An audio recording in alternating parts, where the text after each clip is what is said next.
What if an echo wasn't just a sound bouncing back, but a trapped whisper from the past? Deep within the crumbling walls of an abandoned asylum, a chilling reverberation has been heard for decades, a sound that speaks of unspeakable horrors. Prepare yourself for a terrifying journey into the true story behind this haunting echo and the chilling events that transpired within these very walls. They say some places never truly let go of their past. Step inside the Silent Hill Asylum, where a single, haunting echo has terrified locals for generations. What terrible events could have left such a permanent scar on reality? We're about to uncover the chilling truth behind this spectral sound and the untold horrors that unfolded within these very walls. Are you brave enough to listen? It wasn't a sound, but a physical sensation pressing against the eardrums, as if the air pressure had suddenly changed in an insulated chamber. Then came the crying. In the darkness that swallowed all light, Yasser heard the sound of a child wailing, a sharp cry, not of present fear, but of an old, frozen terror. Yasser raised his flashlight, directing it towards the moisture dripping onto the stone wall. For 1 second, just 1 second between two heartbeats, he saw something move. It was not a shadow, for shadows require a light source to form. It was a mass of nothingness, a lean human shape that slid down the narrow corridor like an ink stain on blotting paper. Yasser froze, his eyes fixed on the corner where the shape disappeared.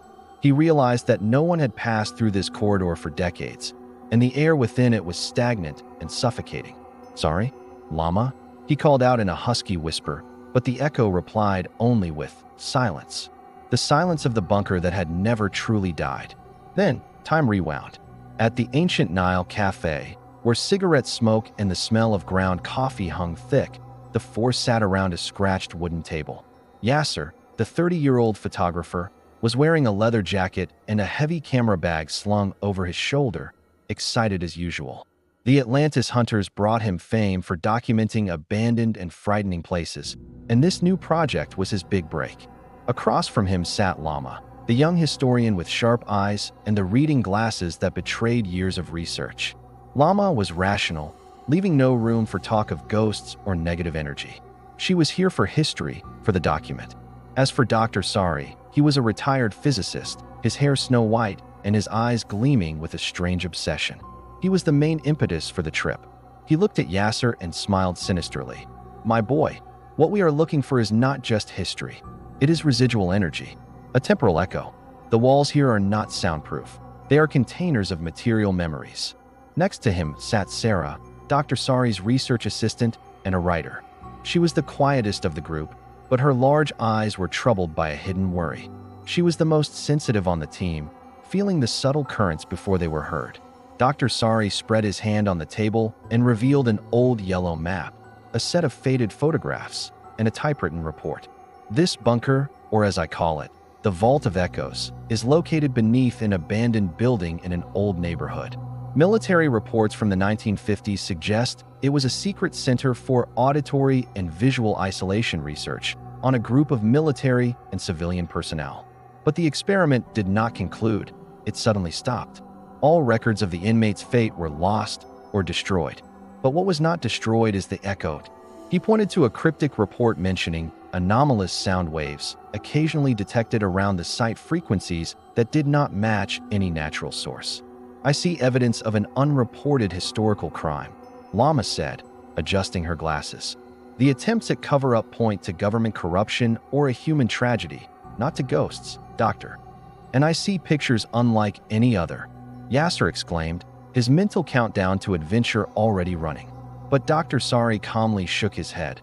"I see the wall projecting a cinematic tape of the past, and you will be the first to watch it." On a cold evening, the team stood before the entrance. A thick iron door, so rusted that its original color had vanished. It was like an open mouth swallowing them into the heart of the earth. As soon as they crossed the threshold, they were hit by a wave of dense humidity and an indescribable smell, a mix of mildew, damp earth, and a pungent metallic scent like dried blood. "My God," Lama murmured, covering her nose with a handkerchief. "The air is dead here." Yasser's flashlight illuminated a narrow corridor, its thick concrete walls coated in a constant layer of mud and dripping moisture.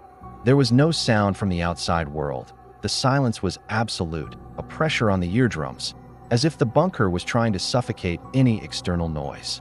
They walked on a muddy floor, interspersed with stagnant water. The doors on either side were all made of heavy iron, many of them corroded, some slightly ajar like mouths whispering evil, and others tightly sealed as if guarding an eternal secret. In the first open room, which looked like an examination or waiting area, they discovered remnants of past life. On a rusty bench, Lama found broken reading glasses next to a torn medical book. There were people here, doctors and patients, Lama whispered. Yasser, taking photos of the decaying corners, saw a shattered wooden doll on the floor, its empty glass eyes staring up at the ceiling. In a dark corner, Sarah discovered a collection of drawings on the wall, etched in charcoal. They were crude drawings of figures who appeared to be screaming with open mouths.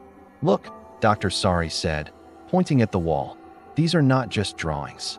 This is a record." These people tried to leave their final mark. After about an hour of exploration, Dr. Sari suddenly stopped, focusing on the headphones of the audio recorder he carried. "Did you hear that?" he asked, his eyes shining. "What?" Yasser asked. "The sound of dripping water?" "No," Dr. Sari said, adjusting the sensitivity level. "There's a whisper in the recording. Unclear, like someone talking behind a thick wall. It's not an echo of our voices." And at that moment, Yasser felt something illogical. He heard a faint sound, the regular ticking of an old grandfather clock, coming from a room far from them. The ticks were slow and heavy. He checked his gear. There was no clock in that area. It must be the sound of corroded pipes buckling under pressure. Lama said quickly, refusing to acknowledge the supernatural. But Sarah said nothing. She stood at a distance, staring down the long corridor, her hands gently covering her ears. "No, it's not pipes," Sarah whispered. "It's chanting. An old prayer, repeated." The phenomenon escalated as they delved deeper into the bunker. The echo ceased to be a whisper and became a clear, harsh sound. While Yasser was photographing a large hall that looked like an old common room, he heard a loud, clear sound from one of the locked rooms, the sound of a female scream followed by a violent impact. This scream was not faint. It was an echo of the peak moment of pain. "Is anyone here?" Yasser shouted, his flashlight shaking. Lama ran to the door, pushing her shoulder against the rusty iron. "It's tightly locked." The sound came from inside. They all felt a sudden coldness sweep through the space, as if a door to the void had suddenly been opened. Yasser felt a pressure on his chest, as if an invisible hand was trying to choke him. Then the sound and coldness suddenly dissipated, leaving behind a slight smell of something burnt.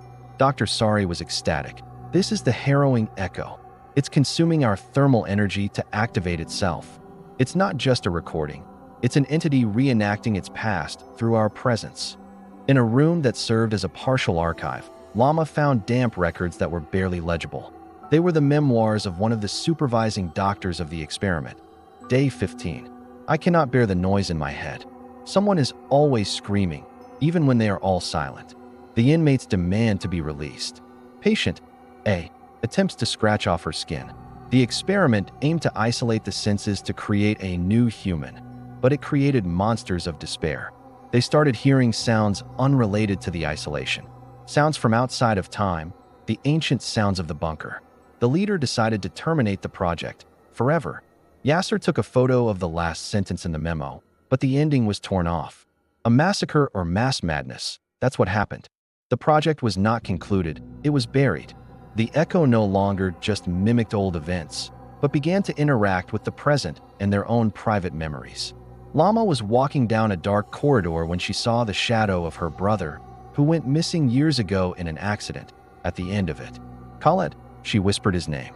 The shadow approached, and just as she was about to reach out, it vanished. Lama, the rational historian, fell to the floor, breathing heavily. "It's not real," Lama cried out. "It's trying to psychologically destroy us." "It's mimicking," Dr. Sari said. "It's picking up our most vivid memories and using them against us." Yasser stood 2 steps away, contemplating his digital camera. It showed a series of photos he had taken in the last room, but in the background of one photo, there was a distorted, pale face staring directly into the lens. This face was not there when he took the photo, yet it was an integral part of its composition. The echo was no longer just auditory, it was visual, transcending reality. Doubt began to creep in. Was Dr. Sari the one generating these sounds to prove his theory? Had Lama truly lost her mind? The madness of the bunker was tearing them apart from within. At the deepest point in the bunker, a circular room filled with frayed copper wires, the physical horror began. They were examining cryptic blueprints on the wall when they heard a tremendous sound from behind them. The sound of iron sliding against iron, a deafening screech. The main iron door slammed shut with deadly force. Yasser rushed to the corridor entrance, lighting it with his flashlight. No, the door is locked. Who locked it? Not human, Dr. Sari said, his voice trembling. It's a deliberate act by the bunker's entity. We are trapped. In that moment, all their portable lights failed. Then the radio communication cut off. The darkness became absolute, thick, pressing down on their lungs. In the utter darkness, a new echo arose. Not screams or crying, but a sound familiar to Yasser. His father's voice, pleading with him to leave immediately. "Dad," Yasser called. The sound emanated from every corner. "This is the climax point," Dr. Sari yelled, his voice turning hysterical. "The energy is sufficient now." The echo is beginning to materialize.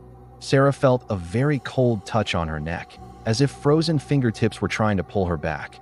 Lama, clinging to her logic, saw a faint flicker of light, revealing hazy shapes dancing in the corners of the room. The shapes were lean, pale, as if drawn by the lingering light in the air. The echo threatened to take over their bodies. "Stay calm," Yasser shouted, firing his camera's flash repeatedly in a desperate attempt to dispel the darkness. Each flash revealed the approaching shapes. In the frenzy of darkness and materialized sounds, Dr. Sari managed to read an inscription on a brass plate hidden beneath the rubble. The bunker was not built to protect people, but to bury the ancient echo, the voice of the earth that witnessed famine and mass death centuries ago. The recent experiments did not create the echo, but awakened it and amplified its power. It is a spatial hunger. It does not want to record its past, but wants to consume our present to become part of an echo that never dies. They realized that the echo was not trapped spirits, but an ancient force that fed on fear and existence. They had to escape before the bunker completely absorbed their existence, and they themselves became part of the harrowing echo. In the chaos of the confrontation, while Yasser was using the camera flashes to keep the materialized shapes at bay, Dr. Sari found a narrow, hidden ventilation shaft. Through here, the escape route. But someone has to distract them, Dr. Sari yelled, pushing Lama and Sarah ahead of him. And in the final moment of madness, as the echoes materialized stronger, Dr. Sari changed. He closed his eyes and shouted with hysterical joy, "I succeeded. I've proven my theory. I am part of the echo." The last thing Yasser saw was Dr. Sari being dragged into the darkness by the hazy shapes, while he let out a mad laugh. Then the passage began to close. Yasser had no choice but to squeeze through the narrow passage, followed by Lama and Sarah. They crawled with difficulty over the mud and moisture, under immense psychological pressure, until they reached the surface. When they emerged, the sun had begun to rise. They inhaled the cold city air, and that was the first real breath after hours of suffocation. The three did not talk about Dr. Sari. There was no evidence of him. His bags had vanished, and all his equipment was lost in the vault of echoes. Lama, the rational historian, suffered a nervous breakdown a week later. She could no longer bear the silence. She swore she heard the ticking of the old clock in the background of any quiet room. Yasser returned to his life, but he couldn't stop using the camera. He photographed everything, but when he reviewed the pictures, he always found in the background, in the deepest shadows, a faint shimmer of a white hazy spot, barely visible. But there, Yasser never published any of his photos from the bunker. One night, while sitting alone in his editing room, listening to the last audio recordings he had kept from their trip, he heard it again.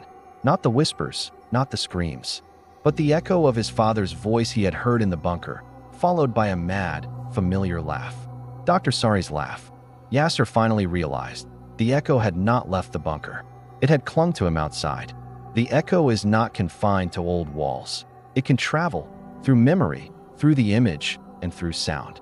Yasser turned off the recorder, but the echo remained. In the silence of the editing room, he heard a faint sound very close to his ear. You are part of the recording now, Yasser. You are part of the echo.